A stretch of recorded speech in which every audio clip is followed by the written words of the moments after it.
오늘부터는 이제 제가 올 한 해 동안 제가 6번 말씀을 함께 나눌 수가 있는데요. 제가 말씀을 올해는 지도를 통해서 함께 말씀을 이렇게 풀어가려고 합니다. 지난해 우리 유초등부 아이들과 함께 지도를 통한 그 하나님의 말씀을 같이 성경학교를 통해서 나눴는데요. 그게 제가 이렇게 보니까 지도를 아는 거하고 모르는 거하고 이 성경을 이해하는데 많은 차이가 있더라고요. 그래서 성경을 우리가 바르게 보려면, 그리고 성경을 우리가 읽을 때 많은 도움을 받으려면 지도를 아는 게 우리에게 큰 도움이 되겠다라는 걸 제가 직접 경험을 했어요. 그래서 성경을 우리가 이 지도를 먼저 잘 이렇게 알고 가면 이 성경을 읽을 때 여기가 이쯤이겠구나, 여기에서 이렇게 되는구나, 이게 이렇게 머릿속으로 입체적으로 그려지거든요. 그리고 그 말씀을 읽을 때 복음의 이동이 어떤 경로를 통해서 이렇게 하나님께서 이루어 가시는지를 우리가 입체적으로 이렇게 머릿속에 떠올릴 수가 있어요. 그리고 말씀에 대한 오해도 우리가 성경의 그 바른 지식을 알 수 있는데 이 지도가 많은 도움이 된다는 것을 이렇게 제가 느끼면서 우리 성도님들하고도 부족하지만 올 한 해 동안 지도를 이렇게 풀어가면서 그 속에서 하나님의 구원 역사가 어떻게 이어져 갔는지 함께 나누어 보도록 하겠습니다. 우리 여기에 주일학교 선생님이셨던 분도 계실 텐데 우리 주일학교 선생님은 복습하시는 시간이 되었으면 좋겠습니다. 네, 그러면 먼저 오늘 말씀 제목은 지도 위에 그려진 복음이라는 말씀으로 이제 함께 나눌 텐데요. 우리 세계에 많은 나라들이 있잖아요. 세계에 많은 셀 수도 없는 많은 나라들이 있는데 이 나라들 대부분은 복음을 접했고 그 중에는 이제 복음을 접했다가 지금은 공산화된 나라도 있고 이렇지만 우리나라도 그렇고 많은 나라들이 이렇게 복음을 듣고 그리고 예수님을 영접하고 하나님을 예배하는 그러한 사람들이 전 세계적으로 모두 흩어져 있잖아요. 이 지도를 한번 보면 복음의 시작은 저기 네모난 그 틀 안에서부터 시작이 되었어요. 그런데 지금 우리의 그 복음을 전달받아서 예수님을 믿고 구원받은 우리나라는 지금 저기 빨간색 동그라미에 있잖아요. 이렇게 이게 어디에서부터 어디까지 그 복음이 시작된 곳은 어디이고, 그리고 받아들여서 우리가 어떤 경로를 통해서 우리가 받아들여졌는지를 이렇게 한눈에 보려면 이 지도가 우리에게 큰 도움이 됩니다. 그래서 오늘은 이 지도, 큰 세계 전체 지도 안에 있는 네모난 틀 안에 있는 그 그림을 확대해서 한번 보도록 하겠습니다. 그림을 확대를 하면 앞에 넘어갔나요? 예, 그림을 확대를 하면 다음 그림 넘겨주세요. 한 번 더 눌러주시겠어요? 그림 하나가 넘어간 것 같은데. 아니요, 그냥 앞으로 보내주세요. 요거 다음에가 하나가 더 있었는데 그게 지워진 것 같아요. 예, 넘겨주세요. 세계 4대 문명 하면은 우리가 학교에서 다 배우잖아요. 예, 세계 4대 문명이 중요한 게 보면 성경의 시작과 많이 맞물려 있다는 것을 우리가 이제 확인할 수가 있거든요. 그래서 첫 번째는 어, 메소포타미아 문명, 그리고 이집트 문명, 그리고 세 번째는 인더스 문명. 넘겨주세요. 그냥 제가 이게 잘 안 먹는 것 같아요. 그 다음에 네 번째는 황하 문명이 있어요. 그래서 메소포타미아 문명은 이제 유프라테스 강과 티그리스 강, 그 강을 주변으로 해가지고 발달한 고대 문명이고요. 그 다음에 이집트 문명은 나일강 주변으로 해서 발달한 문명이고, 그 다음에 인더스 문명도 마찬가지로 인더스 강 주변으로 해서 발달한 문명입니다. 그리고 저기 그림에는 중국 문명 이렇게 돼 있는데 황하 문명이라고도 하고요. 황허 문명이라고도 합니다. 그런데 여기서 중요한 거는 나머지 문명들보다도 우리가 주의 깊게 봐야 되는 문명 발생지가 메소포타미아 문명지예요. 그래서 한번 넘겨볼게요. 메소포타미아 문명지를 보면은 잠깐만요. 앞으로 다시 한번 넘겨서 보면은 이 네 개의 문명지가 공통적으로 보면 어디에서부터 발달했다는 것을 알 수 있냐면 강을 위주로 해서 발달했다는 것을 우리가 한눈에 볼 수가 있죠. 네, 넘겨주세요. 예, 그 중에서 우리가 이제 오늘 이 시간에 확대해서 이 지도를 가지고 함께 나눌 텐데 이곳이 바로 메소포타미아 문명이 발달한 곳입니다. 그래서 가운데 보면 메소포타미아 문명지 중에서도 주황색으로 그려져 있는 게 수메르 문명이거든요. 근데 네 개의 문명지 중에서 가장 먼저 시작된 곳을 메소포타미아 문명지라고 해요. 그런데 왜 그런가 하면 이 메소포타미아 문명지 안에 수메르 문명지가 있기 때문에 그래요. 그래서 이 수메르 문명지가 지금 어디에 있는지 한번 눈도장 한번 꼭 찍어주세요. 그리고 뒤에 가서 다시 한번 우리가 보도록 하겠습니다. 예, 메소포타미아 문명은 이곳에서부터 이렇게 시작되는 요거를 이렇게 확대하면 이렇게 그림이 그려지죠. 보면은 메소포타미아 문명지에서 바로 옆에 보면은 이제 지중해 옆에 보면은 바로 이스라엘 민족이 이제 들어가야 할 가나안 땅이 이렇게 보이죠. 근데 이제 성경의 창세기가 처음에 시작된 곳은 바로 이 메소포타미아 문명지라는 거예요. 그래서 우리 성경에 보면은 이스라엘 땅을 중심으로 해서 이 성경이 다 그려진 것 같지만 사실은 그곳이 아닌 옆에 메소포타미아 문명지에서부터 성경이 발원이 됐다는 것을 우리가 지식적으로도 알고 넘어갔으면 좋겠습니다. 넘겨주세요. 네, 여기 보면은 이제 구약 시대의 중요한 그런 바다나 아니면은 강을 우리가 먼저 보고 넘어가야 되는데요. 제가 한 번씩 눌러주세요. 제가 설명 끝나면 한 번씩 눌러주세요. 예, 첫 번째로는 지중해입니다. 지중해를 통해서 이제 구약 시대부터 신약까지 지중해는 계속해서 등장을 하거든요. 지중해. 그다음요. 두 번째로는 홍해입니다. 홍해는 우리가 출애굽에서 나올 때 이제 건너갔던 그곳이죠. 그리고 세 번째로는 어디죠? 예, 페르시아만이고 그다음 네 번째로는 유프라테스 강. 그다음에 다섯 번째는 티그리스 강. 이 티그리스 강이 성경에 말하는 히데겔 강이에요. 그리고 여섯 번째는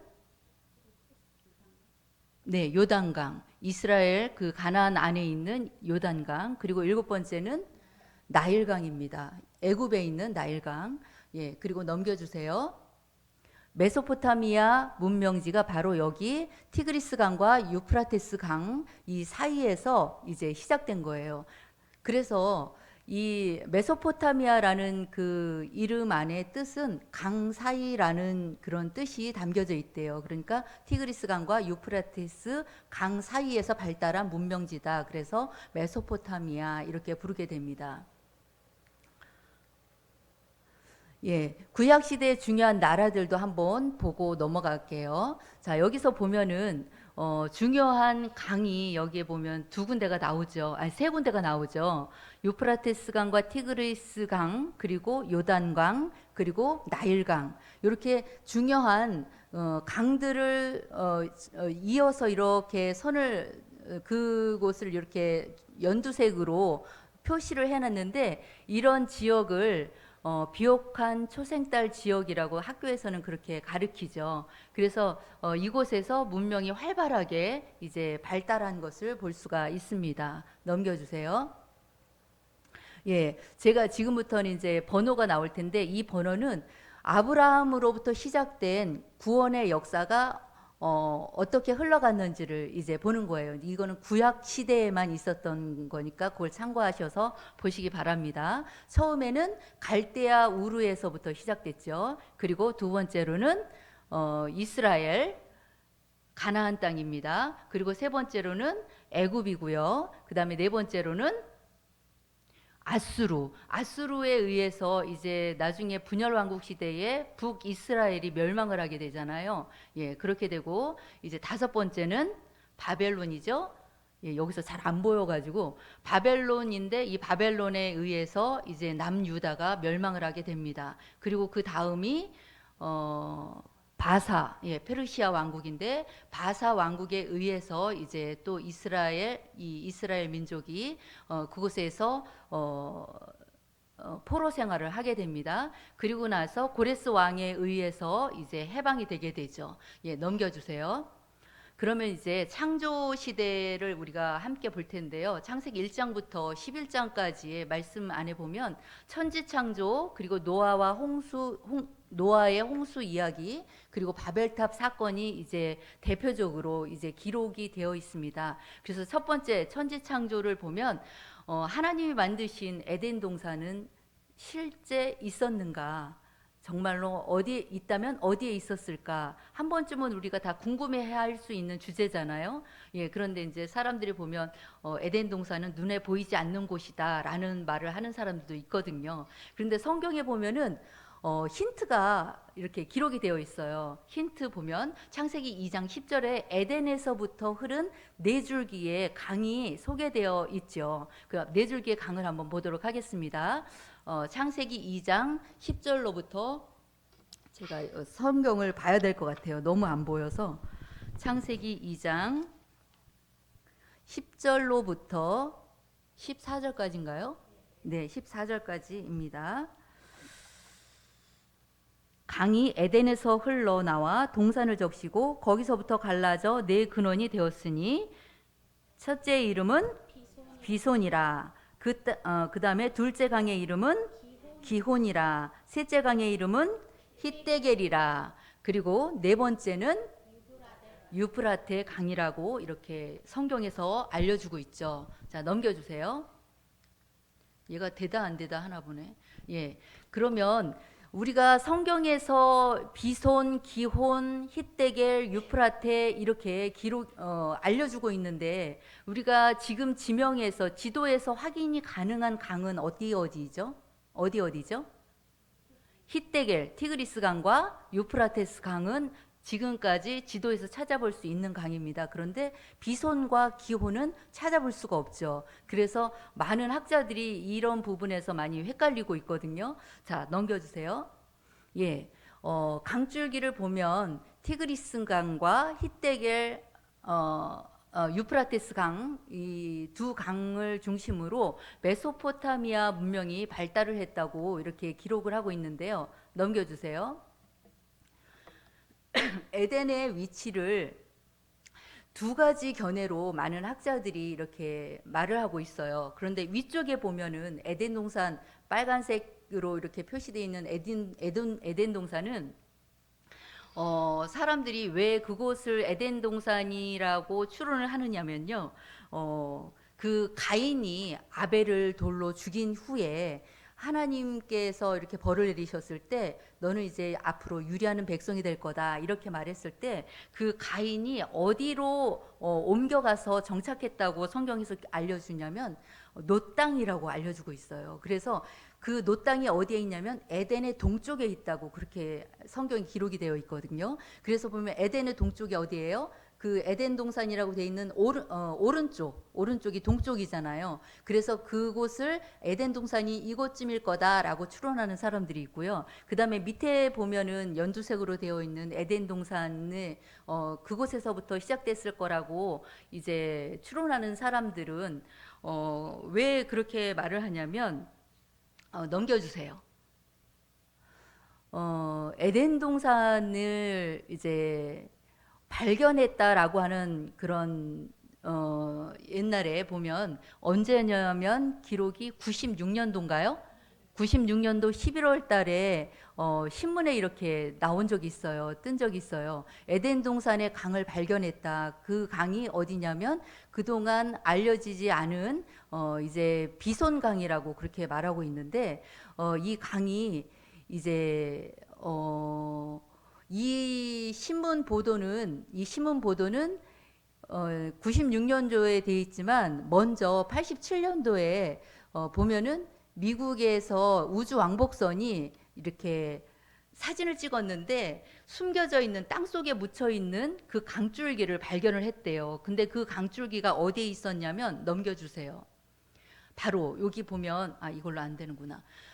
보면은 유프라테스 강이 있고 티그리스 강이 있잖아요. 그러면 그 밑에 쪽으로 보면 위아래로 좌우로 이렇게 보면은 비송강, 기혼강 이렇게 돼 있죠. 이 두 개의 강줄기는 지금 보이지 않고 땅 속에 흔적만 남아 있다는 거예요. 아주 깊은 흔적이. 그래서 이게 이제 위성으로 찍은 사진이고 그거를 이제 나중에 나사의 어떤 과학자가 그것을 다시 한번 확인을 해서 이건 정말 이렇게 옛날에 있던 강줄기다라고 확인을 했다는 보도가 그렇게 되어 있는 거예요. 그래서 넘겨주세요. 예, 그래서 그곳을 에덴 동산이다라고 추론하는 사람들이 이제 더 많은 거예요. 그런데 우리는 뭐 위쪽이든 아래쪽이든 그게 중요한 건 아닌데, 우리가 아까 먼저 이 지도를 앞쪽에서 먼저 한번 봤죠. 어디냐면 메소포타미아 문명이 가장 오래된 문명지라고 사람들이 알고 있는 이유가 수메르 문명지 때문에 그렇다 그랬잖아요. 수메르 문명지가 저 주황색 테두리 안에 있는 곳이거든요. 이곳에서 더 많은 더 오래된 유적물들이 이제 발견이 됐다는 거예요. 그러니까 우리가 만약에 여기가 에덴 동산에 이었다라고 한다면 수메르 문명지하고 우리가 이렇게 일치가 되잖아요. 하나님께서 에덴 동산을 창조하시고 그곳에서부터 사람들이 이제 문명이 시작됐다라는 게 수메르 문명지하고 이렇게 이어지잖아요. 그래서 제가 생각하기에는 이곳이 에덴 동산이 더 가깝지 않을까. 제 생각은 그렇게 생각이 들더라고요. 넘겨주세요.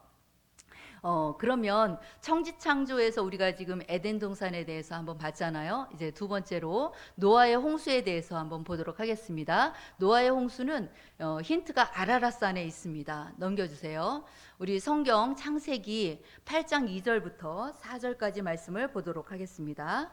창세기 8장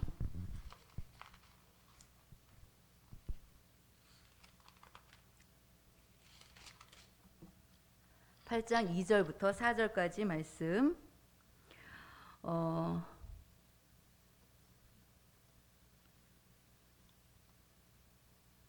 네, 2절. 기품의 샘과 하늘의 창문이 닫히고 하늘에서 비가 그침에 물이 땅에서 물러가고 점점 물러가서 150일 후에 줄어들고 일곱째 달 곧 그 달 11의 날에 방주가 아라랏산에 머물렀으며. 아멘. 뒤로 넘겨주세요. 예, 보면은 아라랏산이 머물렀다, 아라랏산 위에 머물렀다고 이렇게 성경이 기록하고 있죠. 네, 지도에 보면은 저기 러시아 밑에 어디죠? 조지아하고 아르메니아 그 접경지에 보면 아라랏산이 있어요. 그래서 그곳에 이제 방주가 머물렀고 그곳에서 이제 물이 다 이제 마른 다음에 노아와 그의 가족들이 나왔다 그랬죠. 넘겨주세요. 그때 이제 노아와 그 가족들은 그 방주에서 나오자마자 첫 번째 한 일이 뭐냐면 하나님 앞에 감사 제사를 드렸다 그랬어요. 그리고 넘겨주세요. 그때 하나님께서는 노아와 그 가족들에게 축복을 해주시고 그리고 무지개 언약을 주십니다. 그런데 그 축복의 말씀이 뭐냐면 하나님이 노아와 그 아들들에게 복을 주심에 그들에게 이르시되 생육하고 번성하여 땅에 충만하라 이렇게 말씀하셨다고 그래요. 그런데 이 말씀이 어디에 또 등장을 하냐면 창세기 1장 말씀에 보면은 28절에 똑같은 말씀이 있죠. 제가 읽어드릴게요. 하나님이 그들에게 복을 주시며 하나님이 그들에게 이르시되 생육하고 번성하여 땅에 충만하라 땅을 정복하라 바다의 물고기와 하늘의 새와 땅에 움직이는 모든 생물을 다스리라 하시니. 이 말씀은 우리가 다 이제 알고 있는 말씀인데 하나님께서 아담에게 문화 명령을 내리셨다. 그래서 이 땅에 있는 모든 동물과 식물들만을 다스리는 것이 아니라 이 땅에서 하나님의 백성으로 살아가면서 하나님의 백성에 맞는 삶으로 이 세상을 모두 정복하고 다스리라라는 명령이라는 것을 우리가 알고 있습니다. 그런데 이 노아의 시대에 사람들이 왜 홍수로 심판을 받았는지 생각하면 하나님께서 이 세상을 만드신 것을 후회한다라고 하시면서 심판을 하셨거든요.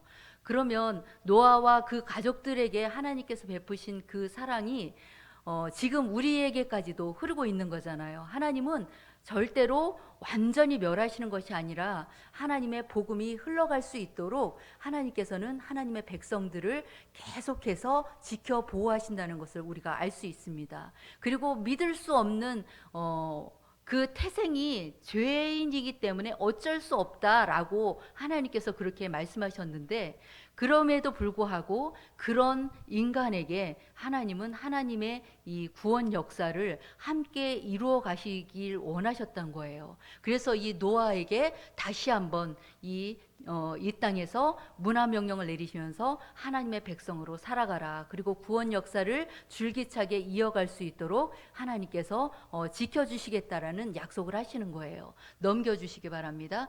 예. 그러면서 무지개 언약을 하시죠. 내가 내 무지개를 구름 속에 두었나니 이것이 나와 세상 사이의 언약의 증거니라. 다음이요. 다 같이 읽으세요. 무지개가 구름 사이에 있으리니 내가 보고 하나님과 모든 육체를 가진 땅의 모든 생물 사이에 영원한 언약을 기억하리라. 아멘. 예, 넘겨주세요. 이렇게 해서 하나님은 이제 노아에게 이제 영원히 멸망시킬 것이 아니라 이제는 하나님이 구원의 역사를 다시 시작하시겠다라는 노아의 그 가족들에게 이제 약속의 말씀을 주신 것을 우리가 볼 수 있습니다. 그리고 세 번째로는 이제 바벨탑 사건입니다. 창세기 11장 1절부터 9절까지 말씀을 보도록 하겠습니다.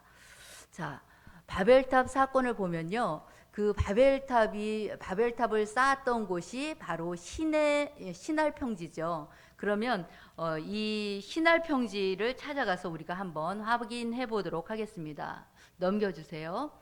네, 신할 평지가 어디냐면요. 넘겨주세요. 네, 한 번 더요. 네, 이곳이 바로 신할 평지입니다. 그런데 이 신할 평지를 시작한 개척자가 있어요. 이 신할 땅을 만든 사람이 있어요. 그러니까 땅은 하나님이 만드셨지만 그곳에 도시를 건설한 사람이 있어요. 그게 누군지 한번 보도록 하겠습니다. 넘겨주세요. 예, 10장 8절부터 한번 보도록 하겠습니다.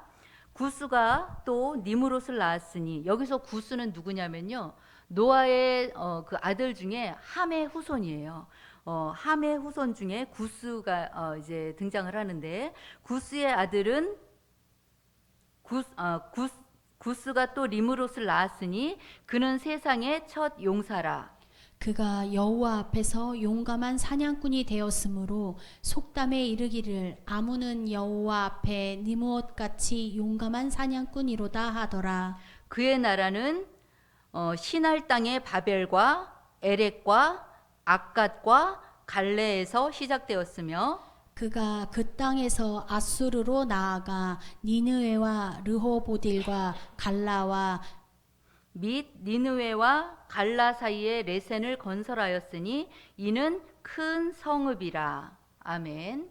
예, 여기서 보면 제가 빨간 글씨로 이렇게 좀 진하게 눈에 확 띄게 이렇게 해놨는데, 여기서 보면은 바벨과 아수르, 니느웨, 우리가 다 익숙한 지명이죠. 네, 바벨 땅도 그렇고 아수르도 그렇고 니느웨도 그렇고 우리가 이제 구약 성경에서 많이 등장하는 그런 나라들인데요. 이 나라들의 그 시조가 누구냐면 바로 니므롯이라는 거예요. 근데 이 니므롯은 어떤 사람이라고 아까 소개를 했냐면 첫 용사이고 하나님 앞에서 용감한 사냥꾼이라고 이렇게 소개를 하고 있습니다. 그래서 우리가 니느웨나 아수르 하면은 그 구약 시대의 선지자 중에 요나가 니누에 땅에 있는 아수르 나라의 니누에에 가서 하나님의 경고의 메시지를 전한 내용이 나오죠. 근데 보면 이 아수르가 바벨론보다도 상당히 아주 얼마나 잔인한지 그 지배하는 나라마다 백성들을 포로로 잡아가는데 완전히 진멸시키고 또 사람들을 아주 잔인하게 혹독하게 그렇게 다룬 역사들이 이렇게 볼 수 있고요. 그리고 아수르는 그 민족을 아예 말살시키는 정책을 썼어요. 그래서 보면 그 아수르 사람들을 데려다가 그 정복한 나라에 이렇게 살게 하면서 정착하게 하면서 그곳에서 이렇게 혼혈 민족을 만들어내는 것을 이렇게 볼 수가 있죠. 그런데 바벨론이나 아니면 바사 왕국은 그렇게 하지 않고 그 민족을 잘 이렇게 이어나갈 수 있도록 그 인종을 잘 이렇게 보호를 했던 것을 볼 수가 있습니다.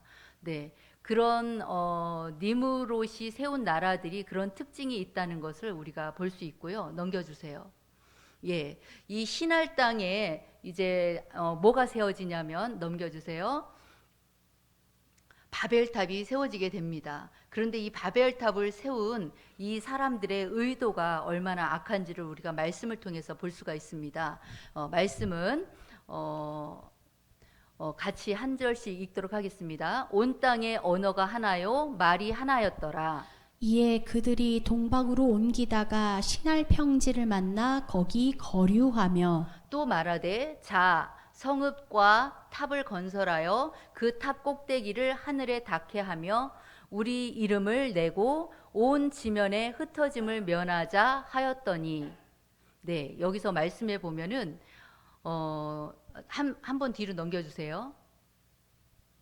네, 그리고 다 같이 읽겠습니다. 그러므로 그 이름을 바벨이라 하니 이는 여호와께서 거기서 온 땅의 언어를 혼잡하게 하셨음이라. 여호와께서 거기서 그들을 온 지면에 흩으셨더라. 예, 여기서 바벨이라는 이름의 뜻은 신의 문, 그러니까 하늘에 닿게 하자 이랬잖아요. 그러니까 우리가 하나님 문까지 닫자. 그러니까 이게 얼마나 도전적인지 우리가 이 말씀을 통해서 볼 수가 있고요. 그리고 혼돈이라는 뜻도 있는데 이 혼돈은 히브리어예요. 그래서 이 혼돈이라는 말은 이 시대에 사람들이 갖고 있는 정서적인 상태를 이제 대변하는 그런 뜻인 것 같아요. 그래서 보면 이 바벨탑을 쌓은 이 시대 사람들이 노아는 이제 새로운 그 홍수 시대를 지나서 새로운 인류를 시작하는 노아는 그 방주에서 나오자마자 한 것이 하나님 앞에 감사 예배를 드렸잖아요. 그런데 이제 그 시대가 흐르고 나서 다시 인류는 어떻게 하고 있냐면 하나님께 도전하고 하나님을 거역하는 그런 백성으로 이제 바뀌어 있다는 것을 우리가 말씀을 통해서 볼 수가 있습니다. 네, 넘겨주세요. 네, 그래서 이제는 노아 시대의 노아의 후손들이 어떻게 전 세계적으로 흩어졌는가 보면 셈의 후손들은 이제 동방 쪽으로. 그래서 우리는 어디에 속할까요? 어디 후손에 속할까요? 셈의 후손에 속해요. 그리고 노아의 그 자손들을 세 명의 아들들에게 축복하는 내용에 보면은 셈이 가장 영적인 어떤 축복을 받는 걸 볼 수가 있잖아요. 그런데 이 셈의 후손을 통해서 아브라함도 나온다는 거. 그러면 우리가 그 셈의 후손이라는 거에 대해서 더 많은 긍지를 가질 수 있을 것 같아요. 그 다음에 함은 이제 유럽 쪽으로 함의 후손들은 유럽 쪽으로 올라갑니다. 그리고 셈, 함, 야벳의 후손들은 아프리카 쪽으로 이렇게 내려갔다고 이제 성경에 기록이 되어 있습니다. 넘겨주세요.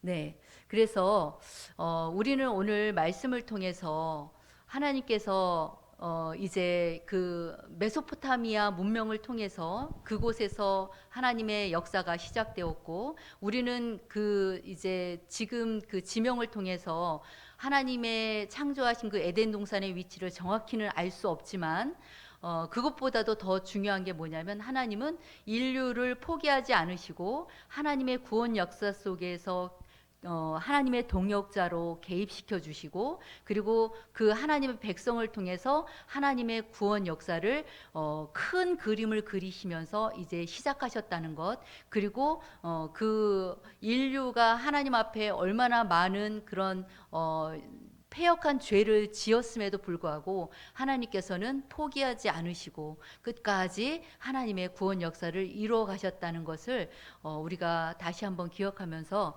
이제 다음 시간에는 이제 족장 시대를 통해서, 아브라함으로부터 시작되는 족장 시대를 통해서 하나님의 구원 역사를, 지도를 우리가 함께 보면서 그렇게 나누도록 하겠습니다. 오늘은 여기까지 해서 지도 위에 펼쳐진 하나님의, 그려진 하나님의 구원 역사를 함께 나누었습니다. 자, 다 같이 기도하도록 하겠습니다. 사랑의 하나님, 감사합니다. 오늘 우리가 지도를 함께 보면서 하나님께서 이루신 그 창조 역사와, 그리고 시대를 뚫고 하나님께서 하나님의 백성을 통해 이루어 가시는 그 구원 계획을 우리가 보게 되었습니다. 하나님께서는 구원을 포기하지 않으시고 우리의 모든 죄악된 그러한 연약한 모습, 완악한 모습에도 불구하고 하나님께서는 완전히 포기하시는 것이 아니라 구원의 그 불씨를 계속해서 이어가시면서 우리 모두를 하나님께서는 긍휼과 사랑으로 다스려 가신다는 것을 알게 되었습니다.